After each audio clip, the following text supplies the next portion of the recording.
Hermanos de Pavón, hoy es el día del Señor, es domingo, y me gustaría tener para la meditación de esta hora un pensamiento, una reflexión acerca de un tema el que no siempre nos destacamos, que es el tema de la santidad. Y descubrir a través de la palabra de Dios que la santidad no es una opción, es una orden de Dios. Si me acompañan, vamos a introducir el tema en el libro de Levítico. Libro de Levítico, capítulo 11, versículo 45, dice: porque yo soy Jehová, que os hago subir de la tierra de Egipto para ser vuestro Dios. Seréis pues santos, porque yo soy santo. Eso dice Dios. Y la Biblia también dice lo mismo. La Biblia dice que el atributo más grande que tiene Dios es su santidad. Muchos dirían, no, el atributo más grande es el amor, pero Dios en su palabra insiste mucho con el tema de la santidad, porque es importante para el cristiano, porque es importante para Dios. Sin santidad es muy difícil agradar a Dios. Y les quiero proponer un juego de imaginación. Vamos a imaginar por un minuto nada más, por un instante, que tenemos un Dios todopoderoso, capaz de hacer y deshacer a su antojo, pero que no es santo. Imagínense cuánto daño podría hacernos, ¿verdad? También podríamos imaginar un juez con todos los atributos de un juez, con todo el poder de absolver, de condenar, pero que a la hora de hacerlo no es santo. Cuántas injusticias cometería, ¿verdad? Imaginemos también un Dios que puede redimir, que puede justificar, como nuestro Dios, pero que a la hora de redimir y de justificar lo hace cuando se le da la gana o no tiene ganas. Directamente dice, no me importa que el hombre y la mujer se pierdan, que vayan de cabeza al infierno, no me siento con ganas de perdonar, no me siento con ganas de redimir, no me interesa. ¿Se imaginan? ¿Dónde estaríamos vos? ¿Dónde estaríamos yo con un Dios así?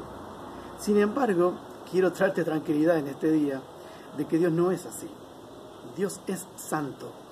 Y lo dice la Biblia, lo acabamos de leer en Levítico. Durante toda la Escritura vamos a ver esta santidad de Dios. Y yo te diría que de tapa a tapa.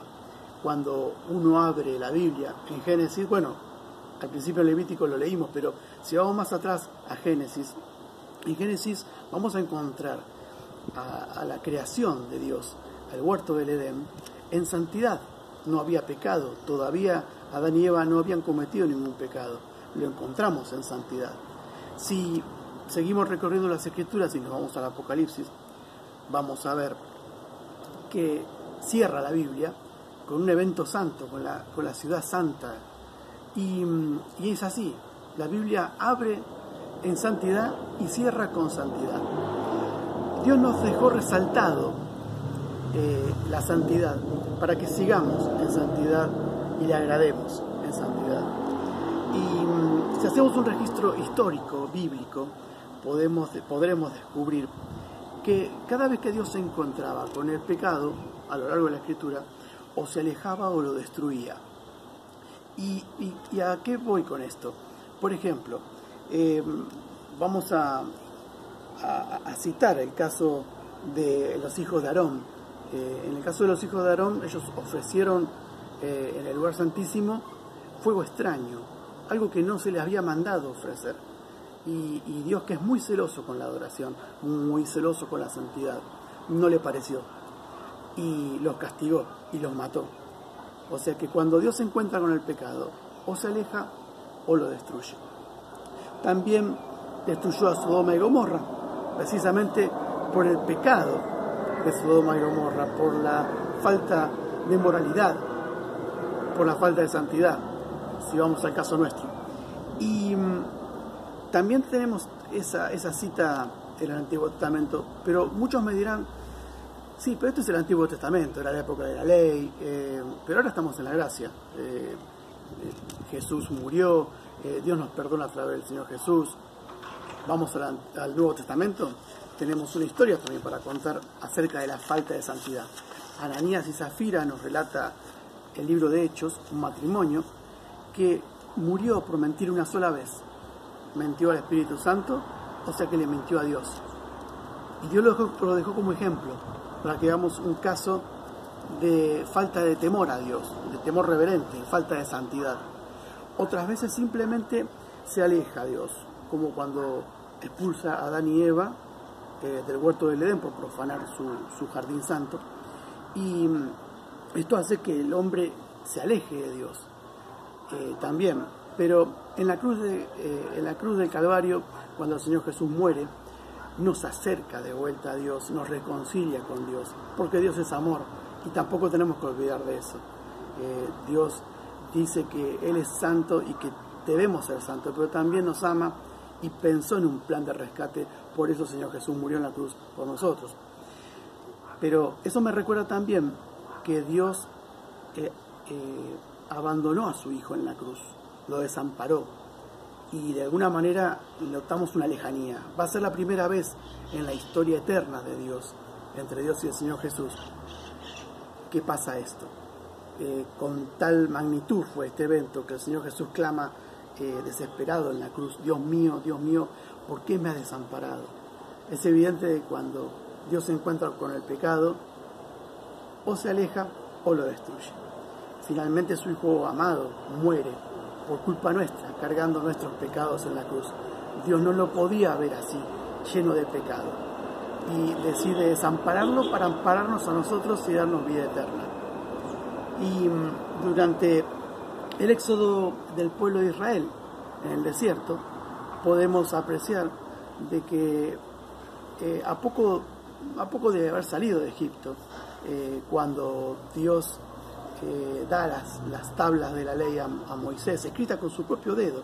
Mientras esto pasaba, al pie del monte Sinaí, su hermano, el hermano de Moisés, Aarón, hacía un becerro de oro a pedido del pueblo para que adoren a un Dios de reemplazo. Estaban hartos de esperarlo a Moisés y dijo: ¿y si no viene? ¿Y si se murió en la montaña? Aarón, hacenos un Dios de oro. Y eso encendió la ira de Dios, la idolatría.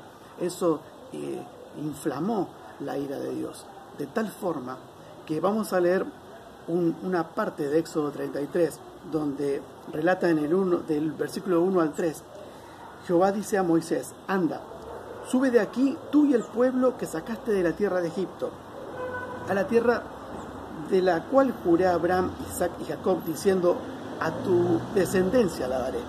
Y yo enviaré delante de ti el ángel, y echaré fuera al cananeo, al amorreo, al eteo, al fereceo, al heveo y al jebuseo, o sea, todos los enemigos de Israel, ¿no? A la tierra que fluye leche y miel, pero no subiré en medio de ti, porque eres pueblo de dura cerviz, no sea que te consuma en el camino. Fíjense en cómo le habla a Moisés. Tú y el pueblo que sacaste de Egipto, no dice el pueblo que yo con mi poder, demostrándole al faraón quién es Dios, saqué de Egipto. Es como diciendo: vos y tu gente. Estaba tan enojado Dios, estaba tan herido, tan traicionado por la idolatría de su pueblo, que inclusive dice: pero ojo, yo no voy a subir en medio de ti, no sea que en el camino me tiente y te destruya. O sea, estaba tan enojado Dios que finalmente vamos a ver, si seguimos la lectura de Éxodo, que Moisés tiene que intervenir para reconciliar al pueblo con Dios, y lo logra, y de hecho la historia es mucho más feliz. Pero en ese momento realmente Dios estaba tentado a destruir su pueblo y no lo hizo, ¿no? Ahora, ¿cuánto enfurece a Dios la falta de santidad? Y esto nos da la pauta de que la santidad y el pecado no pueden convivir entre sí, no pueden cohabitar, son polos opuestos. Cuando nos dedicamos a la práctica del pecado y no a la santidad, no podemos pretender estar bien con Dios. Eso nos aparta de Dios, eso nos corta la comunión con Dios, hace que nos aleje kilómetros y kilómetros de Dios, y nos pone vulnerable ante los deseos de la carne, y no hacemos la voluntad de Dios, y no podemos por falta de santidad. Por eso la santidad para el creyente no es una opción. Nosotros sin santidad hasta perdemos la motivación por las cosas de Dios y entramos en una debacle de desobediencia que no la podemos frenar. Cuando le perdemos el temor reverente a Dios, le perdemos el miedo a pecar y es más fácil pecar. Y hasta te diría que no da tanta culpa pecar cuando no andamos en santidad. Es cuando nos ejercitamos más en el pecado que en la gracia, que en la santidad de Dios. Porque por eso el Señor Jesucristo dice en San Juan 15:5, separados de mí, nada podéis hacer, en referencia a la vid, al pámpano, al que no lleva fruto, al creyente que no anda en santidad, que anda como se le da la gana sin importarle Dios. Y por tanto, si somos hijos de Dios, vamos a concluir en esto, que la santidad no es una opción, es una orden de Dios. Ahora, vamos a la lectura de la palabra en 1 Pedro, si me acompañan, vamos a leer 1 Pedro 1, capítulo 1, y a partir del versículo 13 de capítulo 1 tenemos un llamamiento a una vida santa. Y el versículo 15 nos dice, sino como aquel que os llamó es santo, sed también vosotros santos en toda vuestra manera de vivir. Esto nos dice Pedro. ¿Ven que se acaba la Biblia y cierra con santidad? Tenemos un llamamiento a una vida santa. Empezamos en el Génesis, casi vamos terminando la Biblia. En San Pedro encontramos de que tenemos que ser santos, porque Dios es santo. Miren el versículo 16, porque Cristo está.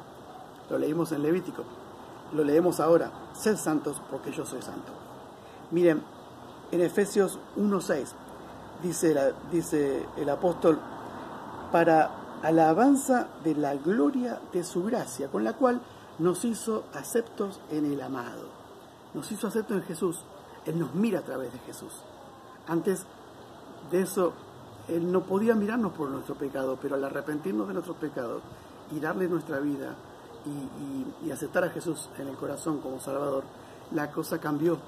Ahora Él nos puede mirar a través del Hijo. Si nos mirara sin el Hijo, estaríamos condenados seguramente. Ahora, quisiera concluir con cuatro razones por la cual la santidad no es una opción para el creyente. Como razón número 1, es una orden que trae infinidad de beneficios a nuestra vida. Es una orden y no una opción que hace que al practicar la santidad el Espíritu Santo sea honrado continuamente. No se olviden que tenemos en nuestro interior al Espíritu Santo. Es la tercera persona de Dios en nuestro interior. ¿Cómo no vamos a ser santos, no? Y como motivo, razón 2, yo puse que al dar cumplimiento a la santidad, hacemos que el sacrificio de Jesús en la cruz valga la pena. Hacemos que cada gota que Él derramó por nosotros tenga sentido, tenga validez. No por nuestros méritos, sino por la dedicación de nuestra vida a Dios, para estar en sintonía con la obra del Señor Jesucristo. También la santidad, en el punto 3 yo puse, no es una opción, porque el cristiano la necesita para obedecer y amar la palabra de Dios, que lo guía, que lo ilumina y que le enseña lo bueno y lo malo. Como punto 4 podemos decir que la santidad no es una opción, porque el cristiano necesita convencerse, necesita ser consciente de las consecuencias del pecado al no vivir en santidad. El cristiano puede alejarse de Dios al pecar, eso es muy cierto, pero en algún momento tiene que volver a Dios. ¿Cómo va a lograr volver a Dios si no tiene santidad? Sería imposible. Ahora, otra de las cosas que nos da la santidad es que podemos mostrarle al mundo de quién somos hijos. Antes de la creación del hombre, antes de la creación del mundo, hubo una conversación entre el Padre y el Hijo, entre Dios y el Señor Jesucristo. Hagamos al hombre a nuestra imagen y semejanza.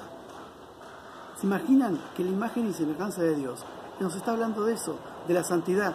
Si Dios dice que Dios es santo, seamos santos porque somos hijos de Dios. Es la mayor manifestación de ser hechos hijos de Dios. Tenemos la potestad de ser hechos hijos de Dios. Andemos en santidad, como dice Dios. Si en esta hora vos sentís que tu santidad está media flojita, y me ha pasado a mí, te puede pasar a vos, bueno, orá al Señor, pedile que te recuerde todo el tiempo por qué debes ser santo, por el sacrificio que hizo el Señor Jesucristo.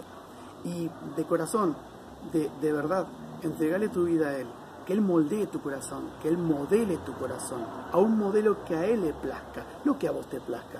No que tengamos santidad cuando se nos da la gana, sino que tengamos santidad, porque lo leímos en Levítico, dice Dios, sed santos, porque yo soy santo. Te deseo las más ricas bendiciones de Dios para esta semana, que podamos caminar en santidad agradando a Dios, y que Dios bendiga la palabra para esta meditación. Amén.